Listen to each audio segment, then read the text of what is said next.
All right, let's talk about Brandon Aiyuk taking on L'Jarius Sneed. Should be a pretty interesting matchup. I do think this is what would end up being the matchup. I don't think Sneed would be on Deebo Samuel as much. Obviously, it's not as simple as one guy covers one guy every single snap, but still, I mean, I think it could be interesting because I could see scenarios like what you see on the screen happening, which is Brandon Aiyuk running a deep shot. There is a single safety deep, so you're going to have a one-on-one matchup. The 49ers like to run the ball. They're good at running the ball, and I could see Kansas City making an effort to, try and bring guys, down to help stop the run. And even if they're not doing that, even in obvious passing situations, the Chiefs like the blitz, right? So you could definitely get some one-on-one matchups with Brandon Aiyuk.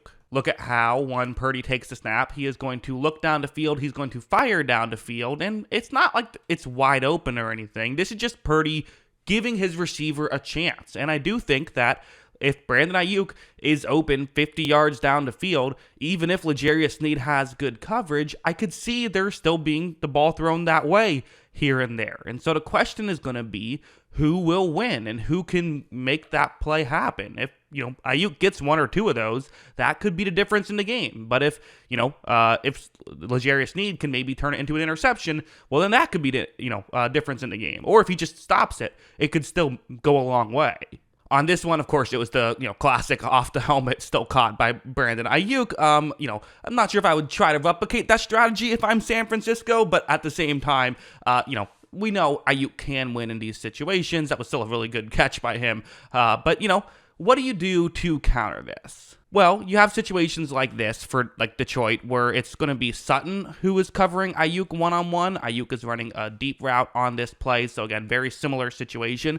It is worth noting this is zone coverage, which I do wonder how much zone versus man the Chiefs will play. However, you see when this play begins, so Purdy is going to take the snap and fires down the field, but you see how Sutton was just defending against a deep shot. That's an interesting strategy that I wouldn't be against trying if I'm Sneed. Sneed doesn't have to guess. Sneed is a good enough corner. He can just try to cover him straight up. I think Sutton is kind of more so just almost sitting on the fastball, so to speak, here, right? At the same time, though, because of this, Sutton is in a much better position to try and make a play than Aiyuk is, and Purdy might make his read pre-snap and put the ball in harm's way. That's what he does here, but, Aiyuk is able to move over and knock the football away, so good job by Brandon Aiyuk, but still, it's definitely an avenue, perhaps, is if you know what could be coming, well, you can, prepare for that, right? So that's maybe a benefit to Kansas City. But then there's the way you counter that if you're San Francisco, right? Which would be something like this, which is, okay, this is man coverage now, so it's a little bit different. It's not the exact situation at all, really, but what Aiyuk is going to do is he's going to run an out route, because that's the thing, is if you try and guess, deep, and it's not a deep ball, well, then you could be in trouble. This one, that's not even really what Sutton is doing. But as you see, Brandon Aiyuk, he's going to run this route, and when Purdy gets the ball in that direction, there's just a window. I mean, Aiyuk is really good at this stuff. Granted, not exactly going up against L'Jarius Sneed here. Sutton, had a rough year for Detroit. There's no denying it. But at the same time, Aiyuk is still running a really good route. Also, Purdy does have a good connection with Aiyuk. He puts the ball in a very catchable spot there on top of it. Again, not sitting here and saying this is the highest degree of difficulty play, but I think it's an interesting scenario that, again, it's going to come up. These things are going to happen. But for Kansas City, well, how do they defend against this? How does Sneed, who, again, has to be mentioned, it won't just be Sneed. And for the San Francisco 49ers, they have plenty of guys who can go out and win. But I do find it interesting with their deep threats, right? George Kittle, great tight end, can win deep, but is more known for his over-the-middle stuff. Same thing with Deebo Samuel. Christian McCaffrey's a running back, right? He's not running go routes, although, hey, maybe there's an opportunity. Who knows? And I like Kyle Juszczyk a lot, but he's, again, not exactly a deep threat wide receiver. Maybe Juwan Jennings can do something, but let's just be honest. It's Brandon Aiyuk. He's the person who does that part of the offense. And if Sneed, who is, I think, easily the Chiefs' best corner, despite the fact that they have another corner who was a All-Pro this season, of course, Trent McDuffie at the slot position. But a play like this is going to be, Stefon Diggs, who's a really good receiver in his own right. You have Sneed going to be covering him one-on-one. There's a single safety deep. It's a pure one-on-one matchup. And Josh Allen on this play is saying, you know what? It's Diggs. I want to look in his direction. So that's what Allen does. He takes the snap, he looks in Diggs' direction, and is Diggs open? No, he is not. Diggs not open on this play. So for Josh Allen, again, this is part of what good corners do, right? Is good corners don't even have the ball go in their direction. Allen instead scrambles out and still makes a nice play out of that, which is, again, that's Josh Allen, right? He can do that to turn a nothing play into 8 yards. And, Purdy can do that to you a little bit as well. Purdy's really underrated in that aspect, in my opinion. But if one of the key ways that the 49ers could potentially